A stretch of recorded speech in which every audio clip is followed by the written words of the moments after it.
how's it going? Today we're planting up 3 different container combinations for full sun out in our garden.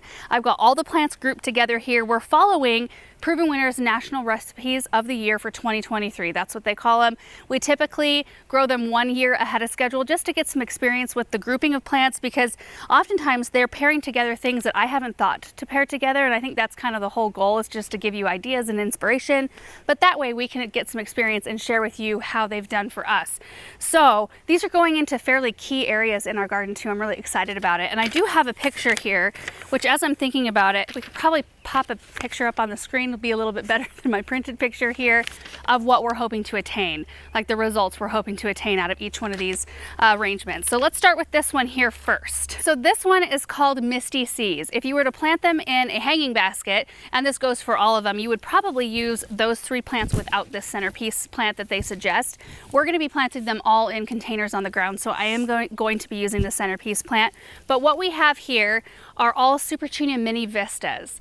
So if you have a Supertunia in the Vista series, whether it's a mini Vista or a regular Vista, they're exceptionally great for landscape planting, like in a flower bed, in the ground, and in containers as well, like we're going to be doing today. In fact, we planted this one, the Mini Vista Indigo, down at our local community college last year, and it did so well. It grew beautifully. We got tons of compliments on it. And the unique part about this plant is that you don't really see it now, but as it starts to grow and as you get further into the season, this plant takes on 3 different colors. So you'll see flowers in that deep indigo color, then you'll see kind of medium purple, and then a light lavender.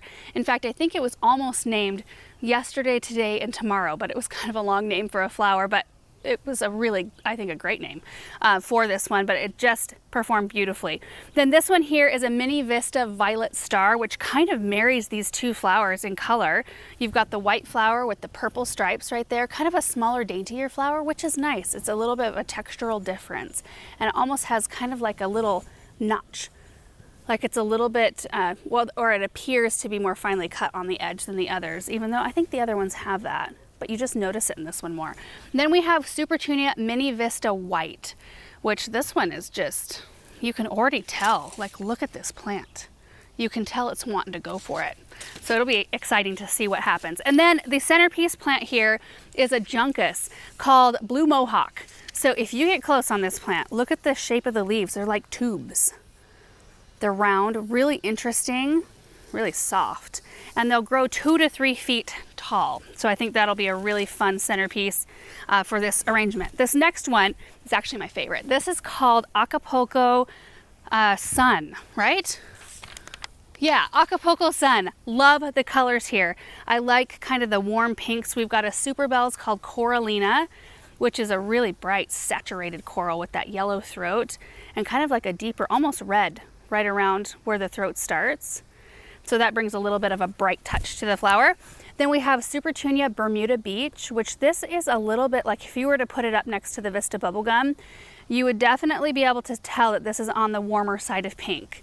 So it's got more of that salmon kind of coloration, and I love that.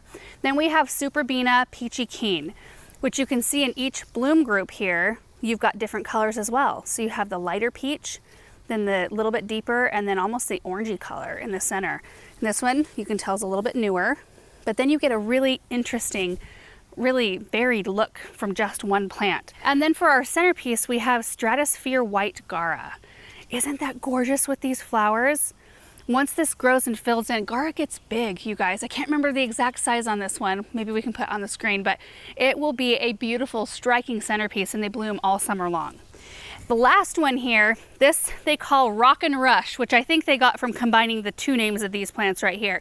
Because we have Goldilocks Rocks Bidens, and then we have Supertunia Raspberry Rush. So Rockin Rush. But this Supertunia bright pink with the yellow margin and the white, or not yellow, white, what am I thinking? White margin and white striping, but we pair it with the bright yellow Goldilocks Rocks Bidens, which this is kind of like a semi-double. It's got the petals up here and then kind of overlapping petals down below. Blooms all season long, but the cool part about this plant, not only the flowers, but it's got a really fine kind of ferny leaf structure, and I love that.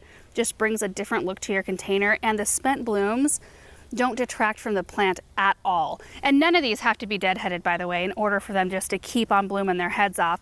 But I love it when spent blooms, especially on daisy-like flowers, don't detract from the overall look of the plant, and these don't. It's awesome. And then we have a Superbena called Stormburst, and you guys, this plant is a beast. So we've had this in containers, but we also planted it in the landscape at the end of our west side garden in the ground. And those plants were subjected to, well, full sun all day long. They didn't get a break from it, which is really what all of these plants really thrive with. But it was also subjected to all kinds of wind and blowing dust and all kinds of environmental things that were just tough. I would think tough on most plants. These just, they seem to love it. And they just got huge and full of color. Centerpiece plant here, Skyrocket Pennisetum, which is really awesome because this is a thick, really striking grass. But if you were to plant, I think, like a purple fountain grass as opposed to the green with the white stripe, I think it might be a little bit more of a contrast difference, and it might detract a little bit because I think it might fight to be the star of the show as opposed to like the flowers being the star. But I think that this will bring the dramatic height and texture while not taking away from the beautiful, bright color of all these flowers. Visit one of your local Reston Farms Garden Markets for all of your Proven Winners plant needs.